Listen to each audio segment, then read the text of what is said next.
2টা ছবি রিলিজ হয়ে গিয়েছে অ্যান্ড হ্যাপি নিউ ইয়ারে একটা ছবি আসছে, ছবিটির নাম মাটির পরী। এটা নিয়ে আমি অনেক বেশি এক্সাইটেড, আশা করি অনেক বেশি ভালো হবে। আর আমার হ্যাপি নিউ ইয়ারে আমার জন্য সবচেয়ে বড় সারপ্রাইজ হচ্ছে এই ছবিটা রিলিজ।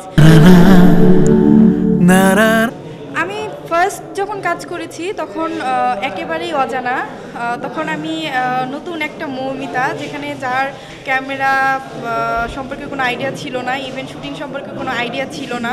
তো হাঁটি হাঁটি পাপা করে সেই নতুন মৌমিতা এখন অনেক দূর চলে আসছে। তুই দূরে গেলে ভালো লাগে না রে, দুঃখে অন্তর পড়ে, তুই খুব চেনা আমার, তাই তোকে শুধু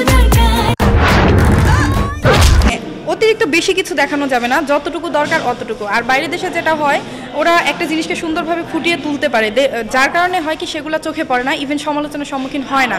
আর আমাদের দেশে যেটা হয়, ভালো কিছু ভালোভাবে যদি মেকিং না করা যায়, সেই জিনিসটা সমালোচনার পক্ষপাতী হয় তখন। আর আমার মনে হয় না যে এমন কিছু দৃশ্য যেটা দিতেই হবে বা এটা না দিলে হবে না, এই ধারণা থেকে আসলে আমাদের বের হয়ে আসতে হবে।